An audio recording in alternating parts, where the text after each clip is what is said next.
माँ श्री नर्मदे हर। बोले नर्मदा मैया की जय। माँ नर्मदा की असीम कृपा से हमारी जो यात्रा है ये चोटीला धाम की ओर पहुंची है, जहाँ माँ भगवती चामुंडा का बहुत ही दिव्य चोटीला पर्वत के ऊपर स्थित है। हम सब ने माता जी को प्रणाम करते हुए यात्रा प्रारंभ करी। यहाँ की लगभग सीढ़ियों का अनुमान 800 से 900 के बीच में यहाँ सीढ़ियाँ हैं और एकदम खड़ी चढ़ाई है। फिर यहाँ दर्शन पहुँचते पहुँचते हम सब साथ में बहुत सारे हमारे और भी मित्र मिल गए जो अन्य जगहों से आए थे। सबने मिलकर माँ भगवती के दर्शन किए। दर्शन के लिए जा रहे हैं हम, और आप यहाँ से देख सकते हो बिल्कुल खड़ी चढ़ाई है। चलते चलते तो थक भी गए और धीरे धीरे चलते ऊपर चढ़े। चढ़ने के पश्चात वहाँ घूमे, फिर माता जी के दर्शन। मोबाइल तो अलाउ नहीं था, हमने जैसे तैसे आप सबके लिए माता जी का एक वीडियो बनाया जो आप दर्शन कर सकते हो जहाँ वहीं से। और माता जी यहाँ 2 स्वरूपों में विराजमान है।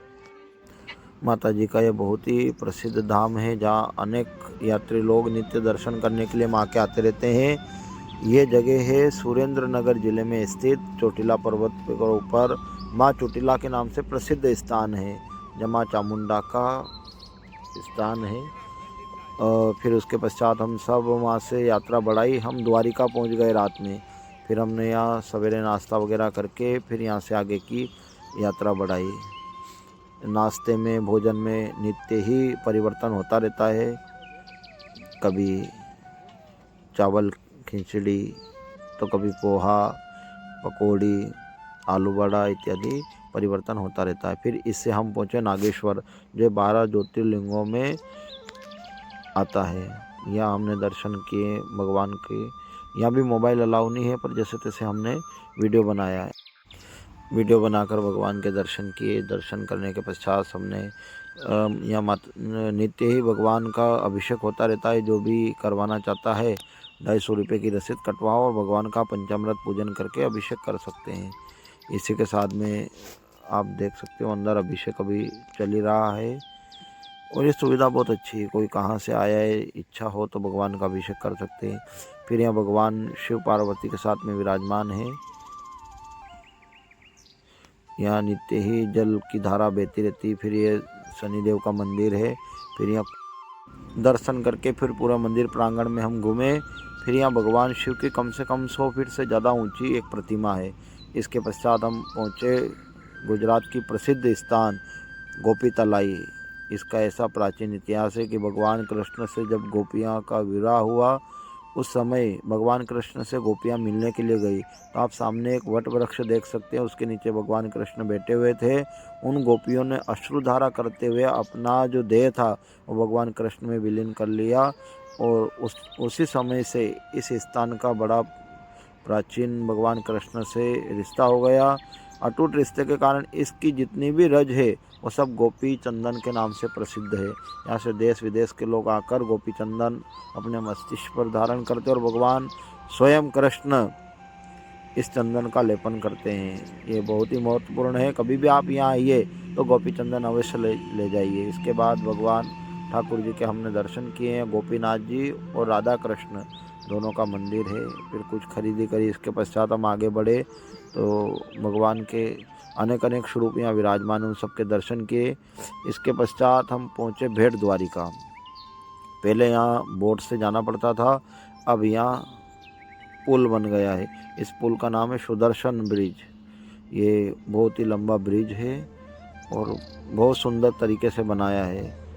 इसके इतना आकर्षण है कि इस पे हर एक पिलर पर मोरपंख लगा हुआ है। हमने यहाँ समुद्र महाराज के दर्शन किए। दर्शन करने के पश्चात सभी भेट द्वारिका की ओर पहुँचे। वहाँ तो मोबाइल अलाउ है नहीं। अंदर गए, हमने भगवान ठाकुर जी के दर्शन किए। दर्शन करने के पश्चात फिर वहाँ एक घूमने के लिए अभी एक सोने की द्वारिका बनाई गई, जो आप दर्शन कर सकते हो। इसमें वैसा का वैसा ही स्वरूप दर्शाया। अगर इस सोने की द्वारिका नहीं कहे तो इसको कृष्ण चरित्र भी कह सकते हैं। भगवान ठाकुर जी के जितने भी चरित्र हुए वो पूरे चरित्र यहाँ दर्शाए गए। उनके जन्म से लेकर माता पिता की हथकड़ियाँ, बेड़ियाँ, फिर जो उनकी कृष्ण लीलाएँ रही अनेक अनेक रूप में, वो सारी इसमें विद्यमान है। कौरव पांडव सहित जितने भी युद्ध भगवान के ने किए, जहाँ जहाँ सहयोग किया, जहाँ जहाँ लीलाएं करी, वो सब यहाँ विद्यमान है। ये देख सकते हैं आप, पुतना मुसीबत, धेनु का भगवान का वीर्य, ग्वालों के साथ मक्खन चोरी इत्यादि जो जो भगवान की लीलाएं थी, वो सब के यहाँ चरित्र दिए गए हैं। तो आप यहाँ देख सकते हो, पढ़ सकते हो। इससे ये रहेगा कि भगवान छवि के माध्यम से आपको जो चीज़ देखोगे, जो पढ़ोगे, मन में बसी की बसी रहेगी और याद रहेगी कि किस समय क्या देखा था, क्या चीज़ थी। क्योंकि पढ़ने के बाद व्यक्ति भूल जाता है, पर देखने के साथ जो पढ़ता है वो उसे जल्दी याद रहता है। तो बहुत ही सुंदर, ऐसा लगता है कि अगर आप ध्यान से अगर इन चरित्रों को देखा जाए, इन चरित्रों को पढ़ते हो और इन दृश्य को देखते हो, तो ऐसा लगता है कि साक्षात कृष्ण अपने सामने ही लीला कर रहे हैं। बहुत छवि के माध्यम से बहुत ही सुंदर कथा दर्शाई गई है। इस कथा से ऐसा लगता है कि साक्षात भगवान कृष्ण ही लीला में है, और ऐसा होता भी रहना चाहिए। इससे क्या है, अध्यात्म से लोग जुड़े रहे, और पर्यटन वाले जितने भी घूमने फिरने वाले आते हैं, उनको भी ये धर्म संस्कृति के बारे में पता रहे कि भगवान की क्या लीला थी, क्या किया, क्या नहीं किया। तो ये ऐसा बहुत सुंदर है। इसके बाद में फिर हमने आगे की ओर दर्शन किए। दर्शन करने कुछ समय समुद्र के बाहर बैठे, दर्शन किया। फिर वहाँ से हम पहुँचे द्वारिका जी, जहाँ भगवान ठाकुर जी के एक सौभाग्य रहा कि जिस समय दर्शन करने का अवसर रहा, उसी समय आरती हो रही थी। तो आरती में सम्मिलित रहे, भगवान के वहाँ से दर्शन किए। फिर दर्शन करने के पश्चात रात्रि शयन हमने वहीं किया। रात्रि शयन करने के पश्चात फिर आगे की जो यात्रा हमने बढ़ाई, वो सोमनाथ की ओर की थी। ये देखिए आप, कितने ही सुंदर स्वरूप विराजमान है भगवान के यहाँ। और ऐसा नहीं है कि भगवान श्री कृष्ण का चरित्र, इनके साथ साथ में अनेक और भी जो देवी देवता हुए, उन सब के यहाँ चरित्र के साथ साथ में स्वरूप विराजमान है। चरित्र में बार बार इसलिए बोल रहा हूँ कि नीचे एक पट्टी लगाई गई है, जिसमें वो सारा वर्णन लिखा हुआ है कि कौन है, कैसे हैं। फिर हम आए माता रुक्मणी जी के मंदिर में। ऐसा माना जाता है कि आधे हिस्से के मालिक भगवान ठाकुर जी हैं, तो आधा हिस्से की मालकिन साक्षात लक्ष्मी स्वरूपा रुक्मणी देवी है।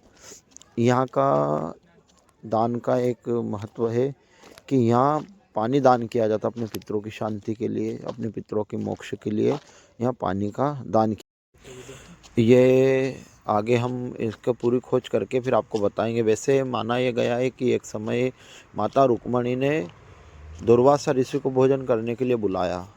तो जब भोजन करने के लिए बुलाया, तो उनकी शर्त थी कि तुम दोनों पति पत्नी मुझे लेने के लिए आओगे, तब मैं आऊँगा।